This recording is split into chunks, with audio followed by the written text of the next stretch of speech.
Olá pessoal, então a gente entra agora na questão do capítulo 1º do livro A Tábula Rasa do Steven Pinker, denominado de A Teoria Oficial.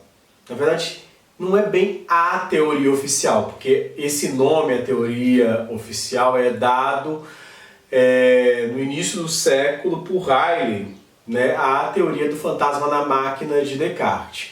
Mas digamos, as teorias oficiais, as teorias sobre a natureza humana que são mais fortes dentro da contemporaneidade, advindos de 3 teorias filosóficas, né, do início da modernidade, né, que é a tábula rasa de John Locke, do empirismo de John Locke, o bom selvagem, do romantismo, né, de Jean-Jacques Rousseau, e o fantasma na máquina, né, que é o dualismo de René Descartes.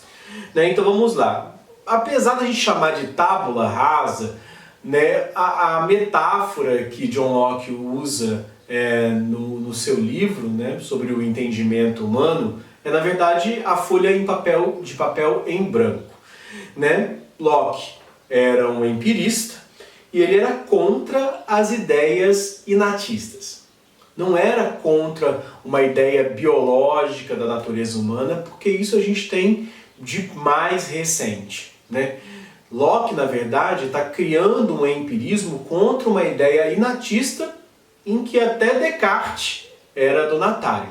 O que dizia o inatismo? O inatismo dizia que existem porções de ideias, que são ideias divinas, como a percepção de Deus, a concepção do divino, verdades eternas e mesmo ideias matemáticas que nascem já na mente do indivíduo. Então já estariam originárias na questão da consciência do sujeito. Tá? E esse empirismo, então, dizia que não nasciam ideias inatas, não existiam ideias que já estavam colocadas desde o nascimento na consciência dos sujeitos. Na verdade, Descartes está tendo uma dupla teoria. De um lado, esse empirismo ele está indo para como a mente funciona, ou seja, se trata de uma psicologia, e como o conhecimento das verdades se dá, ou seja, também é uma epistemologia. Então é um empirismo que tem características psicológicas e epistemológicas, tá bom?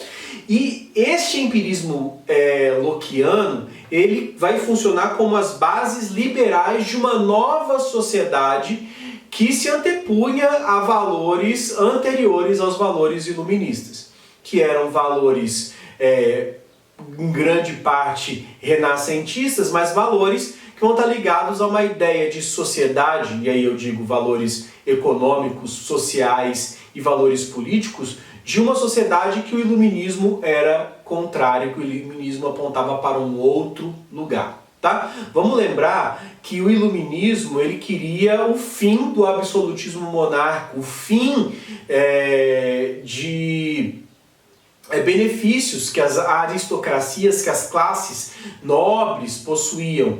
Né? Então, esse pensamento burguês iluminista, ele vem contra a autoridade da igreja, contra o direito divino dos reis, óbvio que se as mentes elas são todas iguais, se há um espírito de igualdade, não há que a religião ou que certos governantes se considerem melhores ou dotados de atributos, né, hereditários ou vindos do divino, inatos, para comandar a sociedade e assim justificar os desprivilégios ou os privilégios sociais.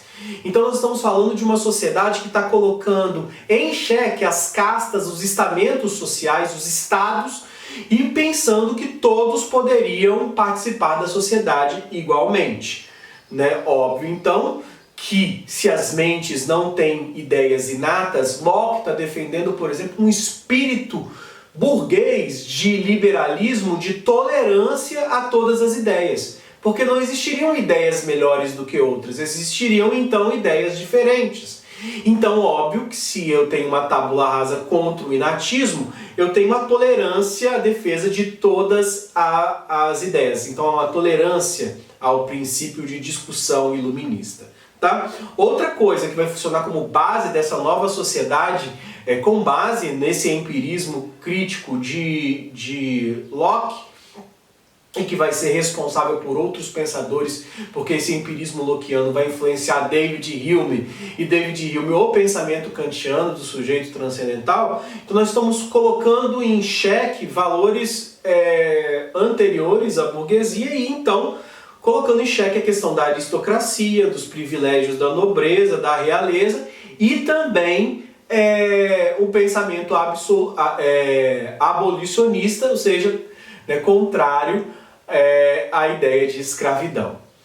Opa, nós só falamos coisas bastante bacanas aqui do pensamento liberal, né? Então a gente está falando de que a tábula rasa se tornou os alicerces do mundo moderno liberal, né? Contrário aos privilégios de classe, contrários a uma mentalidade de que existiam valores inatos e, portanto, que privilegiavam a questão de ter estamentos superiores e comandantes e donatários de poder. Eu estou colocando em xeque a própria escravidão.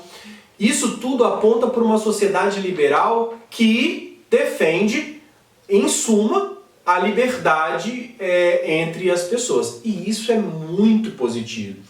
Tudo isso, então, as classes, os valores, a autonomia, o Estado, as relações econômicas, tudo isso seria socialmente construído. Só que ele acaba, então, lançando tudo que era inato ou inatismo para um campo da irracionalidade.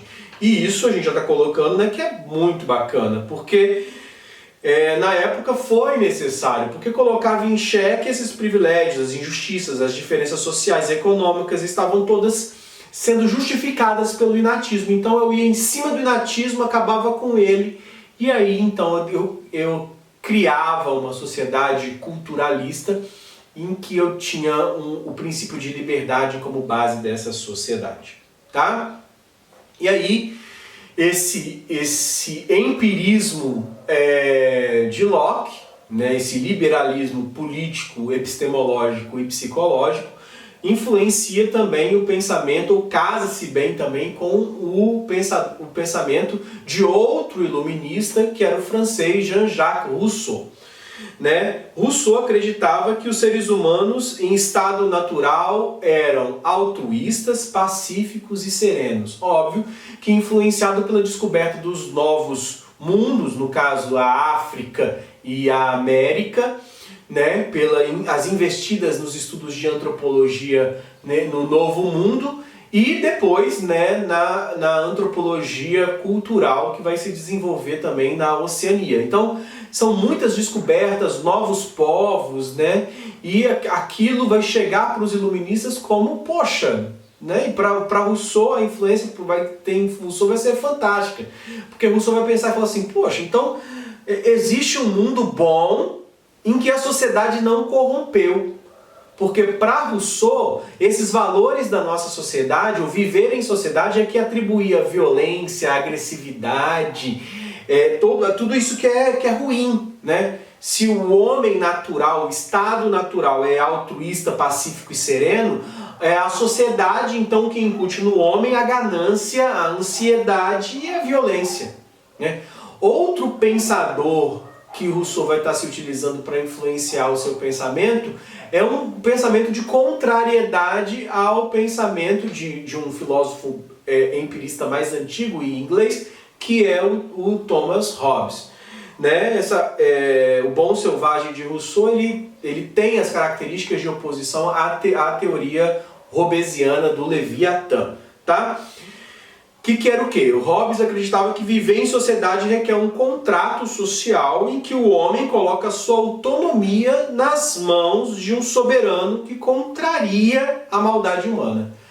Né? Hobbes acreditava no canis homini, né? Num homem-cão, numa sociedade que vivia em guerra de todos contra todos. E este contrato social, ou a ideia de soberania, ela vai justificar, inclusive, o absolutismo monárquico, porque colocava nas mãos de um Estado forte, de um rei soberano, o domínio sobre essa natureza humana maldosa. Então, eu tenho duas concepções de natureza aqui, que por mais que elas sejam ambivalentes, Rousseau aponta para um homem selvagem bom, e Hobbes aponta para um homem natural ruim, mas em ambos os pensadores a gente tem uma ideia de um contrato social, né, que vai permitir que a sociedade se desenvolva.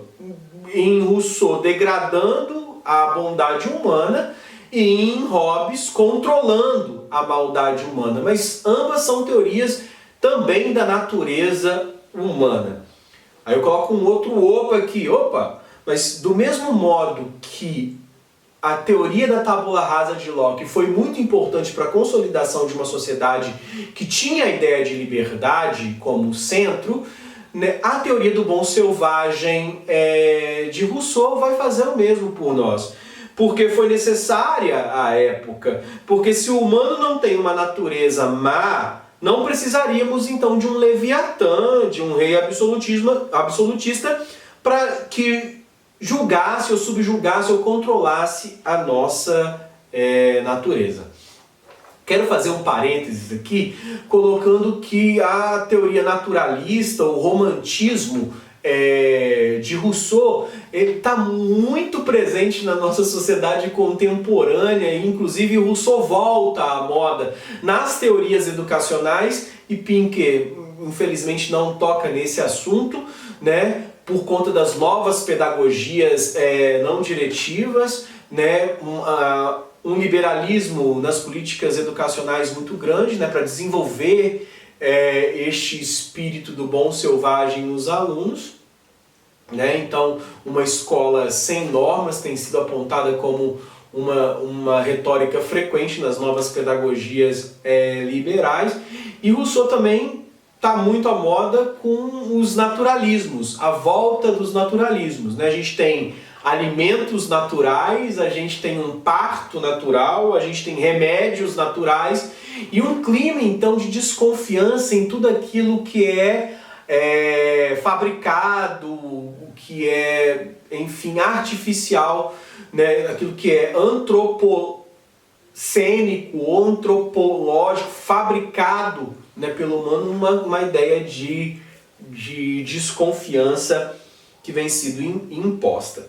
O que nós temos, na verdade, tanto para Hobbes quanto para Rousseau, é uma fabricação de uma natureza que tem que ser controlada, e isso, inclusive, as escolas que tinham essa concepção hobbesiana de maldade, né, é uma escola disciplinarizadora. Isso, né, foi usual durante muito tempo nas escolas, né, que é a escola da disciplinarização, e a escola de Foucault, que é ensinar sem os vieses do controle.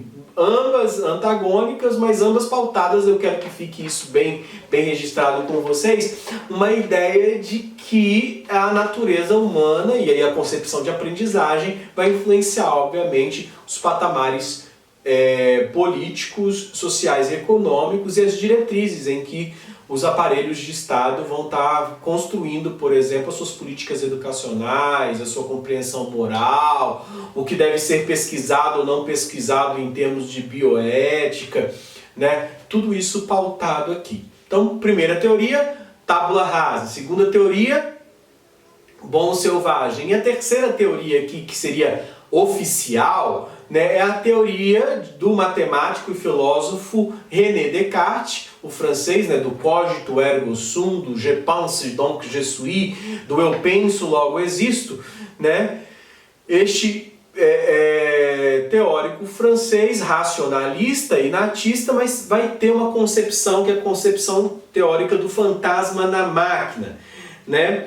Hobbes, né, de certa forma, também vai influenciar a concepção cartesiana de mente e corpo, o dualismo cartesiano, uma vez que Hobbes acreditava que a mente era subjugada às leis mecânicas, né? Vamos pensar ali que Galileu, né, surgiu com a mecânica, né? Depois Newton vai desenvolver, mas nós temos uma mecânica de Galileu ali, e que Hobbes vai olhar para aquela mecânica e tentar entender a mente através dos seus pressupostos físicos, ou que a mente ela estava condicionada à atividade cerebral, né? E Descartes vai olhar para essa teoria e não vai conseguir depositar confiança, vai se tornar um antagonista dessa teoria. Descartes rejeitava a ideia de que a mente funcionasse por princípios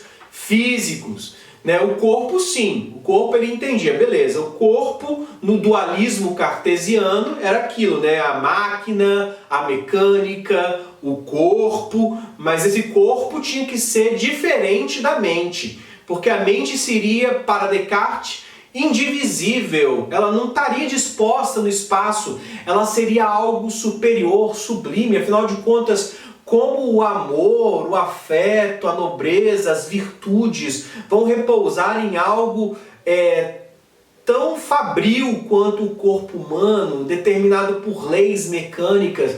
Então, para manter essa característica sublime da mente, Descartes tinha que afastar a mente como uma outra coisa diferente do sistema nervoso central. Então, era um fantasma, né, que olhava para que estava dentro do corpo. O corpo, então, é algo efêmero, morre, mas essa alma, moral e religiosamente, ela é o atributo divino que vai existir durante toda a eternidade. Então percebam que nós estamos falando justamente de dualismo. Mente, né, que é algo sublime, eterno, espiritual, livre, né, e um corpo mecânico, efêmero, que vai perecer, né, uma máquina. Tá?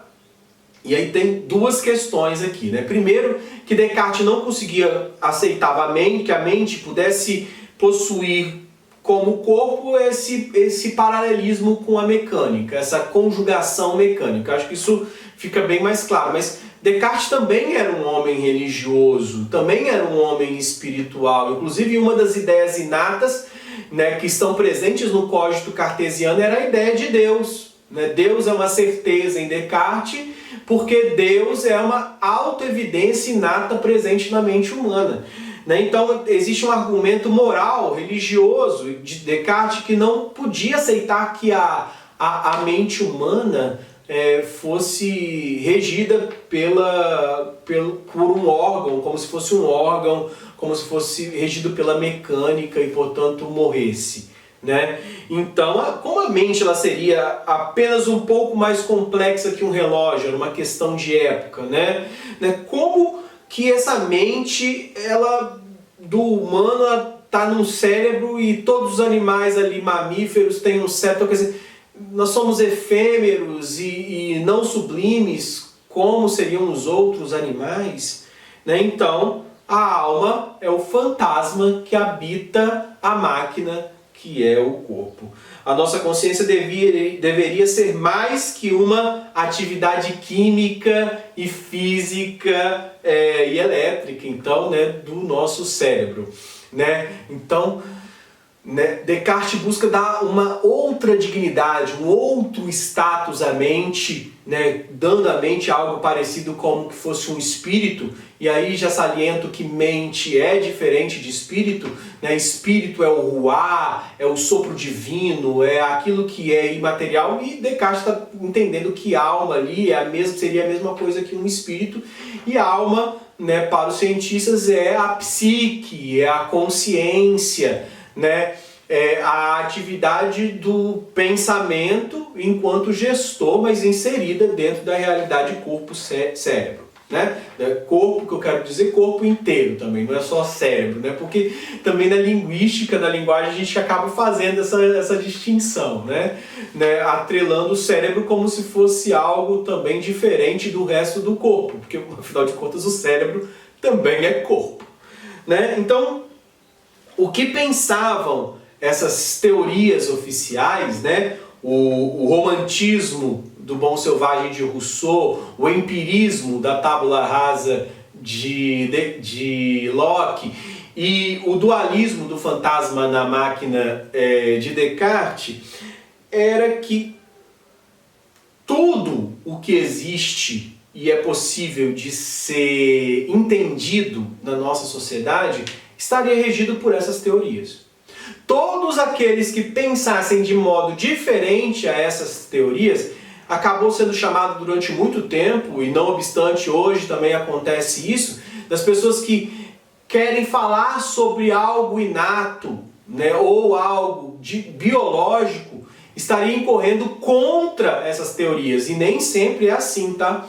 A gente tem que fazer divisões coerentes para o entendimento disso, tá? Mas as pessoas que são contra isso aqui, ou pensam um pouco diferente disso, são chamadas de reducionistas, ou que estão reduzindo a realidade social, a realidade cultural ao biológico, e não é isso que nós estamos apontando aqui, ou são chamadas também de deterministas, que estão tirando esse espírito cultural, social e político da liberdade que o romantismo, principalmente o romantismo de Rousseau e o empirismo de Locke, nos colocaria. E não se trata disso. As igualdades aqui que nós estamos colocando, por exemplo, a liberdade que nós estamos colocando aqui, elas são concepções culturais, por exemplo, que todos somos iguais perante a lei. Isso é algo que tem que ser na nossa sociedade moderna inegociável. É um valor, inclusive, que serve de suporte para a concepção democrática de representação política, né? A gente se preserva de possíveis ditaduras com o apoio à concepção dessa liberalidade colocada pelas teorias de Rousseau e de Locke. A questão não é essa, a questão é pensar que se essa liberdade, ela é tão liberdade assim a partir do paradigma do corpo e a partir do paradigma do biológico. Que existem concepções nossas que não são tão livres assim.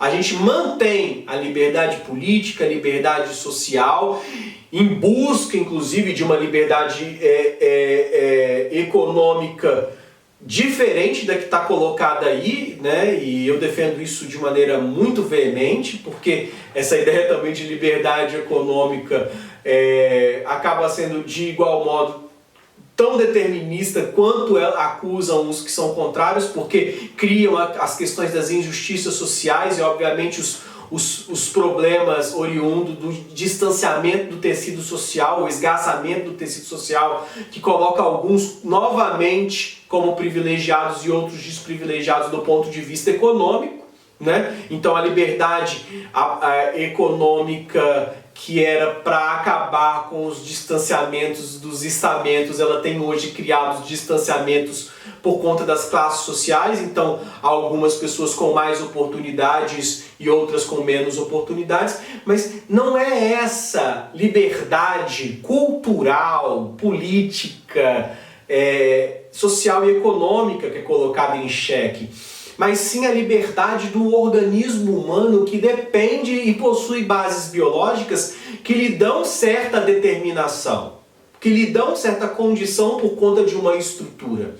Então o que é colocado aqui pelas neurociências, pela psicologia evolucionista, evolucionária, pela genética comportamental, enfim, pelo enredo da psicobiologia, é que o homem está conjugado entre o biológico e o cultural, e não apenas pautado por uma pretensa liberdade a todo custo e sem nenhum conteúdo inato herdado biologicamente. Né? Essas teorias influenciaram políticos do lado liberal, mas também autocracias.